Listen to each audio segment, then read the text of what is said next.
बौद्ध जिला को विलंब शीत छुईवा बेले गत प्राय सप्ताह है प्रबल शीत अनुभूत होउछि। बौद्ध जिले में विगत किछि दिन है प्रबल शीतर लहरी सहित विलंबित समय पर्यंत घनकुड़ी आच्छादित हो रही। राति समय थंडार प्रकोप वृद्धि पाइबा सहित पारद 15 डिग्री तलक खसी जाउछि। घनकुड़ी जोगु गाड़ी मोटर चलाचल व्यापक समस्या सृष्टि होगा सहित गरीब असहाय लोकों सहित बुला गाई कुकुर माने गभीर प्रभावित होती।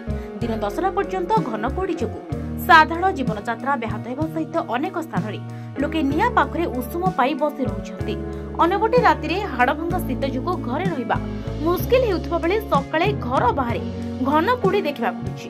तेबे आगामी 15 दिन पई एभली शीतर लहरी तथा घनकुड़ी जाय रहिबो बोली पाणीपाग विभाग सूत्ररु सूचना मिलिछि। देखंतु बौद्ध जिला को बहुत देर शीत छुई मात्र बहुत हाड़भंगा शीत अच्छी जहाँफल 10टा होगा किंतु चाह दुकान रे सब जगह गहली अच्छी आम मैंने